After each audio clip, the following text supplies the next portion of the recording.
Lecture de la compilation post-mortem des écrits de Ellen G. White intitulée Tempérance.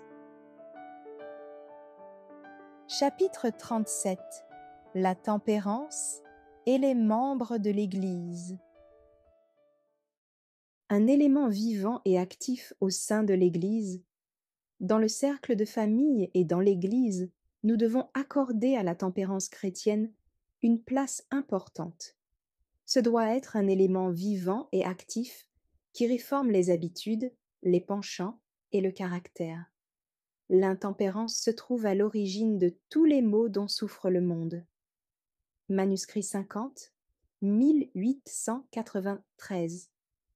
Ce que nous ne pouvons pas introduire dans l'Église, Dieu désire que nous soyons pleinement conscients de ce terrible mal. Il peut nous aider à lutter de toutes nos forces pour contrecarrer les efforts de l'ennemi en vue de prendre dans ses pièges les hommes, les femmes et les jeunes. Nous n'acceptons pas dans notre Église ceux qui font usage d'alcool et de tabac. Nous ne pouvons pas les y admettre, mais nous pouvons les aider à vaincre cette habitude. Nous pouvons leur dire que s'ils abandonnent ces pratiques malsaines, ils en seront plus heureux, eux et leurs familles. Ceux qui sont remplis de l'Esprit de Dieu ne ressentiront aucun besoin de stimulant. The Review and Herald, 15 juin 1905. Le véritable chrétien renonce à toute habitude nocive. Les gens ont beaucoup d'habitudes qui s'opposent aux principes bibliques.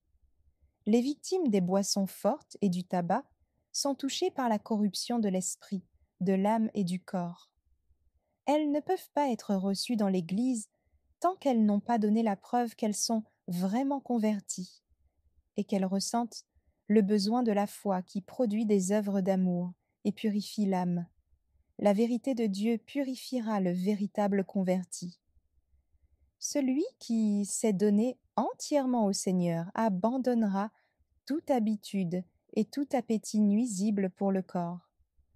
L'abstinence totale lui permettra de vaincre son désir de substances nocives pour sa santé. Évangélisme 264. Merci d'avoir écouté cette lecture. Si vous avez des questions ou des remarques sur le thème abordé, n'hésitez pas à les partager dans les commentaires et notre équipe ne manquera pas de les considérer. À bientôt sur lereste.org.